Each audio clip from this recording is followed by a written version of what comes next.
Michael, thanks for coming on the right note and playing Midnight in Tokyo. Yeah, my pleasure. Sounds like a bit of a love song and a song of longing as well. And then you've got that bit in there about losing your mind in Japan. Mm-hmm. How does it all kind of tie together? How deep do you want to get, Rod? How much time do you got? Deep. Can I lay down? Yeah, it's a love song, and it's about an ex and probably the greatest relationship and loss I've ever had. Right. And I proposed to her in Tokyo on New Year's Eve, midnight. Right. So it's very literal. Uh-huh. Yeah, it was. I've never really opened up about this kind of stuff, and especially in songwriting. I've been a little bit more private and try to mask as much as I can. But with these new songs and this record, because of that experience, I've been able to kind of let everything out and be a lot more vulnerable, which has felt really amazing for the songwriting part. Right, right. So when you're performing that just then, or even when you were writing it, does it still kind of tear at you a little bit? Yeah, I mean, it definitely lingers. When you go through something and you really fall in love, if anyone gets to fall in love, maybe once, maybe multiple times, I think you really understand how much it can change you and how much it will never really leave you. So yeah, like I said, it was falling in love is the greatest thing in the world. Yeah. And then we ended up breaking up. So and that's the hardest thing too. And yeah, it makes for a good song. Yeah, absolutely. And I had read somewhere that you were saying that you had quite a lot of life experiences since the last album, and you've poured them into the songwriting. Are there other experiences other than that sort of breakup, or was that the main breakup that's gone into the making of the EP? I've been touring a lot the last few years, and I think just getting into my 30s, I've really kind of figured out who I am. Although I kind of thought I knew who I was when I was 21 too. But everyone does. Yeah. But I think it's all really come together, and I'm really enjoying getting older. And but yeah, that proposing to someone and being like, "Yo, we're gonna get married, and this is gonna be forever." I mean, that's probably the biggest thing you're ever gonna do. And so yeah, but also making this record, the band had a lot of kind of questions, and everyone was kind of doing other things, and so the focus was a little bit difficult, and we almost called it quits kind of during the process. Right. Of actually making the EP. Yeah, it was kind of like we were doing some songs, and I was kind of like, maybe this is it, because everyone was kind of all over the world playing in different bands, and we couldn't kind of get together, and I just thought it became a big strain on our friendship too. And then actually when we did these last songs on the EP, we all were in the same room for a week. Right. Recording it. And that kind of was the thing that got us back to liking each other. And I know we love each other, but be like, okay, actually these songs are great. Yeah. We do something great together, and it feels really good. Yeah, nice. Because it's one of the things I was going to ask you. Obviously, Tyler's been off with Arctic Monkeys. Yeah. Zach's been doing Last Shadow Puppets and myriad other things. How do you kind of stay focused and keep some momentum to this project when you are also busy doing your other things? I think the friendship and having that foundation is really important, because if it was just a business, you might be willing to give it up, But I think checking in and making sure that we're still laughing together and having a good time is extremely important.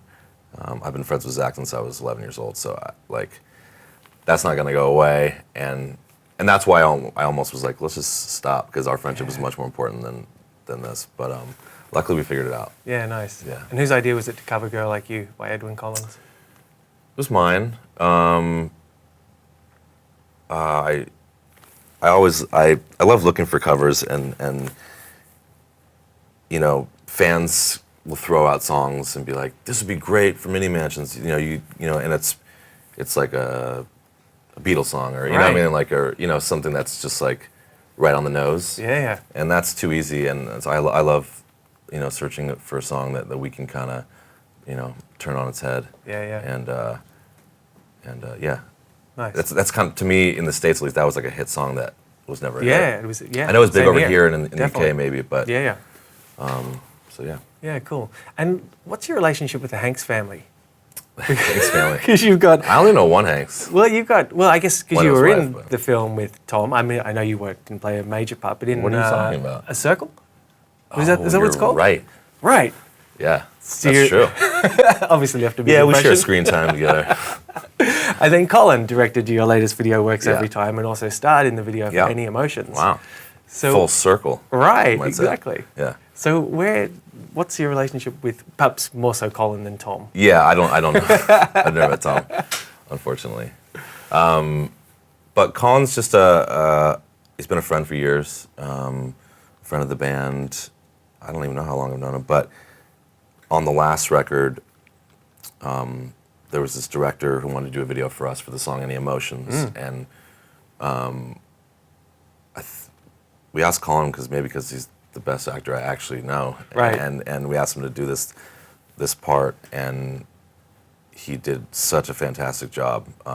It's really hard to do what he did, and so then on this record, you know, he's been directing a few things, a few documentaries, and so we asked him to direct something instead. Yeah, no, he did the Tower Records documentary, didn't he? Yeah. Yeah, which is great. Did Yeah, you see that? Fantastic. Yeah. Yeah.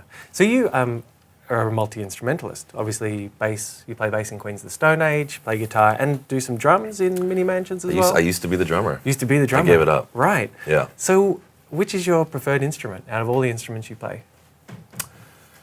They all have merit, and I'm a guitar player originally, so and that's how I write everything. So I guess that's my favorite because I'll never, you know, I love bass. I love playing bass, and it's you know, kind of got me to where I am now. Yeah. But I'm a songwriter first and foremost, and, Yeah, and so right. I think I need the guitar. Okay. The drums was fun because Yeah. I learned when we started Mini Mansions. Yeah. You know, it was like, we need a drummer, and I was like, okay, I'll do it. Right. And so I figured it out on the spot. Yeah. And that's right. what was really fun. But Yeah. And do you find that you tend to pick up instruments reasonably quickly? once you kind of know, I mean, once they're in the, you know one, and they're in the same, like the string family or whatever, they're easy. But like if I pick up saxophone, I have no idea what I'm doing. Right. And have you? No. Actually, you know what? That's not true. I have probably when I was younger, but then I was like, Right. Yeah. So when did the music bug bite for you? Really young. My parents, we had a piano in the house, and me and my sister had to take lessons when we were like, I think I was probably like 4. Right. And they weren't like, you know, whipping us to, you know, get us Yeah. in shape, but they were like, they wanted us to be musical and do different things when when you're a kid. And, Yeah. And but then I got an electric guitar when I was like 7, Okay. and I just fell in love with like punk rock and all Right. that, and really young, and yeah, I just started playing shows when I was 11. Played my first show at like this punk rock club when I was 11 Right. in the San Fernando Valley. And What do you remember of that? I kind of remember it. I remember it all pretty vividly because there was this place called the Cobalt Cafe in San Fernando Valley, and that's where I grew up, and it was an important place for underage bands and punk rock bands to have an outlet. And so I remember making all the flyers, you know, back in, you know, passing them out at school, Yeah. and doing everything, you know, making the cassettes, the artwork, everything. It was all DIY then, because I mean, you had nothing else. Yeah. Yeah. So who were you listening to that was teaching you how to play guitar?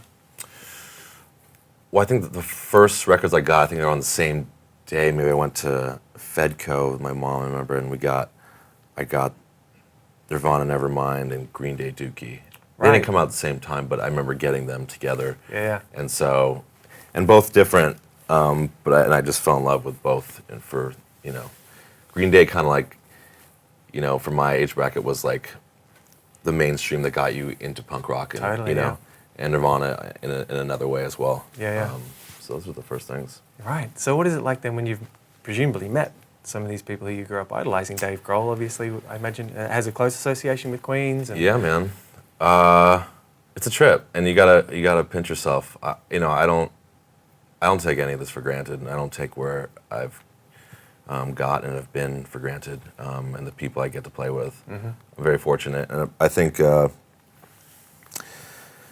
But it's like you're all here because you're like-minded individuals, and you know you've all been extremely disciplined and worked really hard to get where you're at. And I think that's kind of where the connection lies.